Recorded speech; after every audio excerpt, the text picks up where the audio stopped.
Thank you, Mike. Upscale dining on your dime. CBS 6 investigates the spending habits of a former Henrico school superintendent, already making more than $250,000 a year. Melissa Hipolit shows us the credit card statements and tells us about what he's accused of buying with your tax dollars.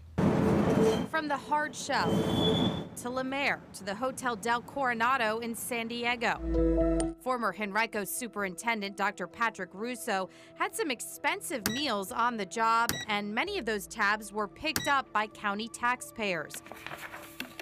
We poured through Russo's credit card statements and found he spent more than $6,000 at restaurants during his 4-year stint as superintendent. Those are charges that certainly are worthy of review. We took a look at supporting documentation for some of the charges and found frequent breakfast, lunch, and dinner meetings with county and school leaders, like this dinner for the leadership team, totaling $270. And your Henrico School Board Chairman John Montgomery tells CBS 6 that the board is now taking a hard look at its rules regarding credit cards. Undoubtedly, we'll review the invoices, we'll review the expenses of not only Dr. Russo, but of all the senior leadership, to make sure that we're consistent and that we have a good policy in place. With Dr. Russo, did you ever have a reason to look at how he was using his credit card? No, ma'am. For some perspective, CBS 6 requested credit card statements for current Henrico Superintendent Dr. Patrick Kinlaw, Chesterfield Superintendent Dr. Marcus Newsom, and Richmond Superintendent Dr. Dana Bennett. Kinlaw does not have a county-issued credit card. Newsom has not charged a single meal to his and says he uses personal funds to pay for 100% of his meals and for business reps that he invites to lunch or dinner.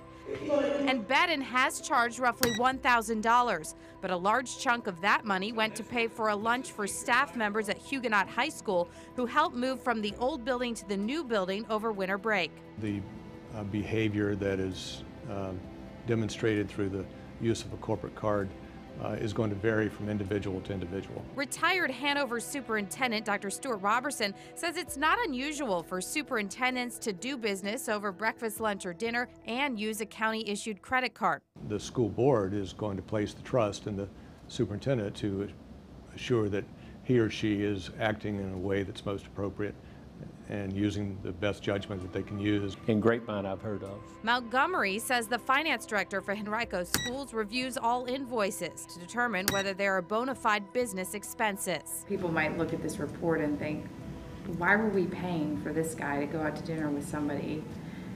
Well, even if it was for, school business at the Hard Shell, for example. Right. Why couldn't that have been done at Jimmy John's? Right. And those are very legitimate questions worth asking and worth making sure that there's a process in place so that there's not that the credit cards or the voucher or the invoices or the checks, however it's being paid, is not misused or abused. Now, the school board opted not to extend Russo's contract after requesting the Commonwealth's attorney investigate a possible conflict of interest between the school system and a company owned by a school board member's husband. Commonwealth's attorney Shannon Taylor confirmed to CBS 6 the investigation is ongoing, but she can't comment on it. Working for you in the newsroom tonight, I'm Melissa Hipolit for CBS 6.